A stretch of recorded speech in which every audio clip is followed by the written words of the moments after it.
Hello everyone, আমি হ্যানি আর welcome করছি সবাইকে আমার নতুন আরেকটি ব্লগে। সবাইকে কোজাকুরি লক্ষ্মী পুজোর অনেক অনেক শুভেচ্ছা। আমি জানি ব্লগটি আমি দেরিতে আপলোড করছি অনেকটাই। শিলিগুড়িতে আসার পর আমি অনেক বেশি অলস হয়ে গেছি। জানি না কেন আমার ফোন ধরতেও ইচ্ছা করে না আর শ্যুটও করতে ইচ্ছা করে না, এতটাই অলস হয়েছি। তো সে যাই হোক, লক্ষ্মী পুজোর আগের দিন সন্ধ্যার সময় আমি আর মা চলে এসেছি বাজারে বাজার করতে লক্ষ্মী পুজোর কিছু। বেশ কিছুটা বাজার হয়ে গেছে আগেই, তবুও টুকটাক যা কিছু বাকি রয়ে গেছিল সেগুলি কিনতে এসছি এখন আমি আর মা। দশকর্মার এই দোকানে আলতা সিঁদুর থেকে শুরু করে লক্ষ্মী মায়ের জন্য শাখা সিঁদুর প্রত্যেকটা জিনিসই এখানে পাওয়া যাচ্ছে। আর মাথায় ঘোমটা দেওয়ার জন্য এই সুন্দর একটা ওড়না আমরা নিয়েছি। আর নিয়েছি ঠাকুরের জন্য গামছা, কারণ রোজ ঠাকুরকে স্নান করাতে তো গামছার প্রয়োজন হয়, সেই জন্য একটা গামছাও নিয়ে নিয়েছি। আর পাশেই রয়েছে নাড়ু মোয়া থেকে শুরু করে সমস্ত কিছুর দোকান। তো এখানে আমরা টুকটাক যেটা প্রয়োজন সেটা নিয়ে নিচ্ছি। এখানে আমি আর মা মোয়া, চিড়ের মোয়া আর হচ্ছে তিলের নাড়ু নিয়েছি। এই ছিল হচ্ছে আমাদের টুকটাক মতো বাজার। আর শুরুতেই মা লক্ষ্মী প্রতিমা কিনে রেখেছিলাম, তো সেটা পাশের দোকানে রেখে এসেছি। আমরা ছোটোবেলায় এই জিনিসটাকে বলতাম মুঠ, মানে ভোগের মধ্যে যখন এটাকে সাজিয়ে দেওয়া হয় মাঝখানে বসিয়ে, ভোগটা দেখতে অনেক বেশি সুন্দর লাগে। আর রচনা সাজানোর জন্য মা বলছে 2-3টে মুঠ কিনে নিতে, তাহলে বেশ ভালো লাগবে। এই ছিল আমাদের টুকটাক বাজার। আর হচ্ছে পাশের দোকান থেকে তেমন কিছু না, অল্প কয়েকটা জিনিস কিনে নিয়েছি। আগেই টুকটাক কিছু ফল কিনে রাখা আছে, সেই জন্য নতুন করে আর বেশি কিছু ফল নিচ্ছি না। শুধু এখানে 2টো আতা আর হচ্ছে একটা নারকেল নিয়ে নিচ্ছি এই। আর পাশে মতো তেমন কোনো ফল দেখতে পেলাম না, সেই জন্য আর তেমন কিছু নিইনি। এই কিনতে কিনতে আমাদের বেশ সন্ধ্যা হয়ে গেল। আর পাশ দিয়ে যখন যাব তখন কিছু ফুল, ধান, দুব্ব, পদ্ম এগুলো তো পুজোতে লাগবে, এগুলো কিছু কিনে নেব। আর সেদিন ফুলের দাম, ধান দুব্বর দাম এত বেশি চওড়া ছিল যে সেটা বলার মতো না। অন্যান্য সময় যখন পুজো ছাড়া তখন এই জিনিসগুলো কত বেশি সস্তায় পাওয়া যায়, কিন্তু সেদিন বলছে একটা আমের পল্লবী 20 টাকা করে, একটা ফুলের মালা ছিল 70 টাকা করে, মানে ভাবা যায়। আর একটা পদ্ম ফুল সেটার দাম 40 থেকে 50 টাকা।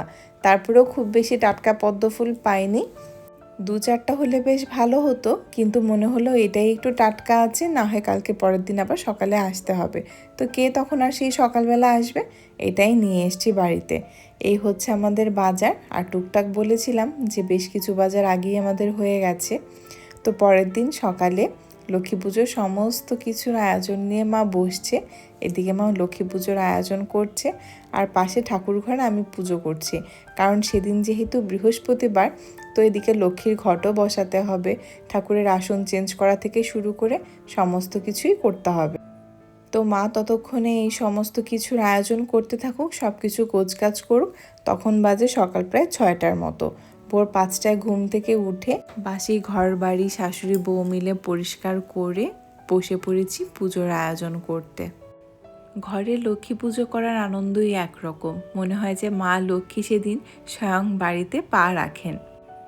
আর মা এদিকে সকালবেলা চাল বেটে সুন্দর করে আলপনা দিয়ে নিচ্ছে। মা বেশ সুন্দর আলপনা দেয়, কিন্তু গতবারও ঘরের বাইরে খুব সুন্দর আলপনা করেছিল, কিন্তু এবার খুব বেশি একটা সময় পায়নি বলে অত বেশি দিতে পারেনি, কারণ ঠাকুরমশাইয়ের টাইম ছিল সকাল 11টার দিকে চলে আসবে। আর এদিকে সমস্ত কিছুর জোগাড় যান্ত্রিক করতে করতে বেলাও প্রায় হয়ে গেছে 10টার উপরে। তো এদিকে সকালবেলা ঠাকুর ঘরের পুজোটা আমি সেরে নিয়েছি, আর এদিকে মা সব কিছু আলপনা দিয়ে গোছগাছ করে নিচ্ছে। তারপর মাঝখানে আমি আবার চলে যাব ওপরে লুচি আর সুজি করতে।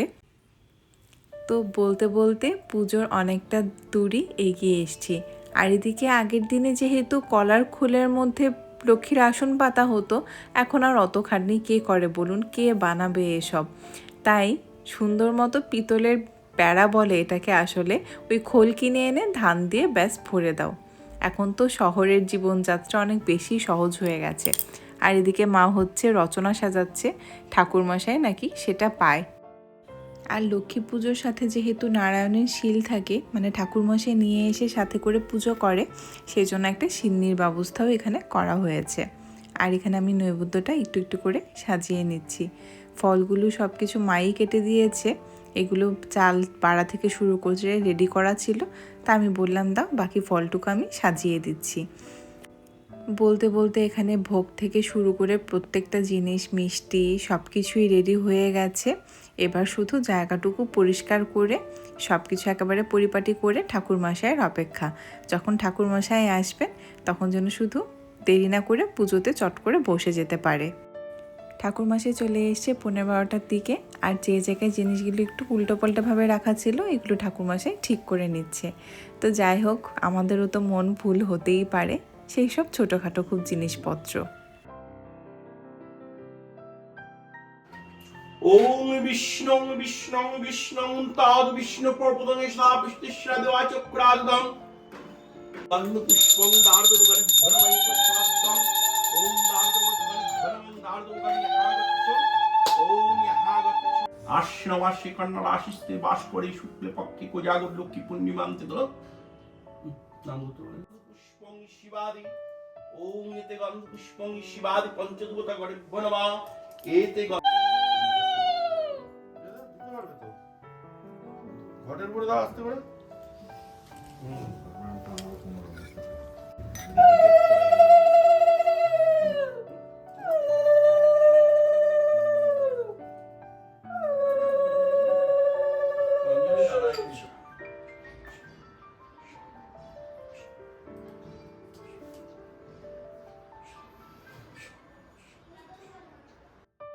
খুব সুন্দর আর সুষ্ঠুভাবে পূজাটা শেষ হয়েছে। এবার মনটাও বেশ ভাল লাগছে। এখন পাঁচালি পরে বাদবাকি সব কাজ করার পালা, প্রসাদ বাড়তে হবে আর অনেক কিছু কাজবাজ বাকি আছে। তাহলে এই ছিল আমার আজকের দিনের খুব ছোট্ট একটা ব্লগ। আর দুপুরবেলা পরে মা রান্না করেছে ভুনা খিচুড়ি, লাবড়া আর হচ্ছে চাটনি। মামার বাড়ি থেকেও লাবড়া এসছে আলাদা বাটিতে, আর সাথে ছিল পাঁপড় ভাজা। তাহলে এই ছিল আমার আজকের দিনে খুব ছোট্ট একটা ব্লগ। সবার ভালো লাগলে একটা লাইক আর একটা কমেন্ট করবেন, শেয়ার দিতে ভুলবেন না। দেখা হবে আমার পরবর্তী ব্লগে। সে পর্যন্ত সবাই ভালো থাকবেন, সুস্থ থাকবেন। ভালো লাগলে অবশ্যই একটা লাইক করবেন। তাহলে দুপুরের খিচুড়িটা খেয়ে নিচ্ছি। প্রচণ্ড খিদে পেয়েছে সারাদিন উপোস থাকার পর।